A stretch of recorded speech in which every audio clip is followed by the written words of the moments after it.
I said, shut up your mouth and open your brain and listen to...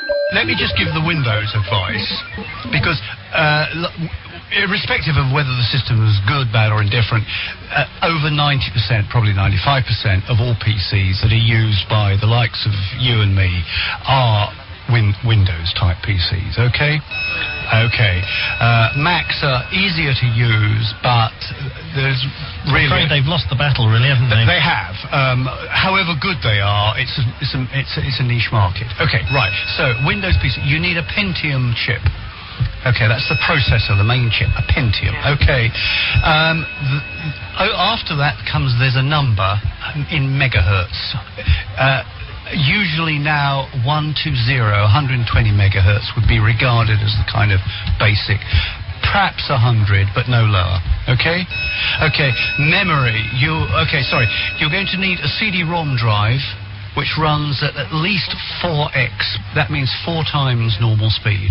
Okay. They now go... I'm taking notes as we go along. Yep, okay. I'm hurrying because we're running up on the news. No, you've got a couple of minutes. So okay, you're okay. Right, okay. A CD-ROM drive that runs at least 4 times normal speed, 4x. Could be 6x, 8x, even 10x, but nothing lower than 4x now. Okay? The hard disk drive, that's the disk inside it, that should have at least 500 megabytes of storage space, at least 500 megabytes, preferably bigger. You could be up to what is called 1 gigabyte. That is 1,000 megabytes. So, I mean, ideally 1 gigabyte, and they're very cheap now, so it's not absurd to go for a 1 gigabyte drive. Okay, then memory. To run programs, you should have at least 8 megabytes of memory, and preferably now 16. At least 8, preferably 16. And the computer should run Windows 95. It should have Windows 95 already installed and running. Okay. And if you want to go on the internet, then get the modem when you buy the computer and ask for it to be fitted or connected. Okay? Because you can run it... Do you necessarily want it inside, though? Because I seem to remember you saying once that in some ways it's better to have one that's on the outside. Indeed, I would. An external one, I always prefer an external modem, but it is a good idea, and when I said fitted, probably that was a wrong word, and thanks, Clive, I mean connected. You can have them inside, called internals, but as Clive says, externals are better because they're easier to replace or upgrade, but make sure that you have got the leads that are needed to connect it. Okay?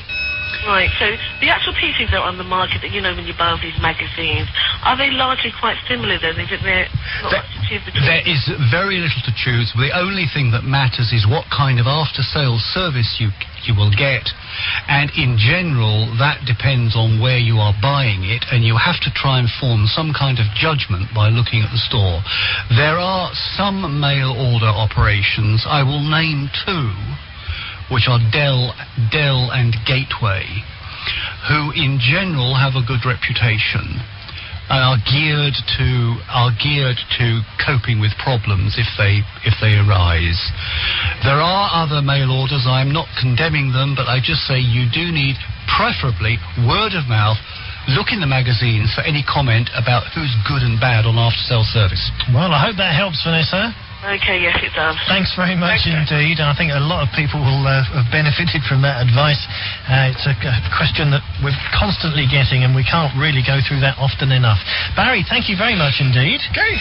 We will talk to you next week at the same time. Yeah, well, perhaps get a video phone, then we can see whether we've shaved or not.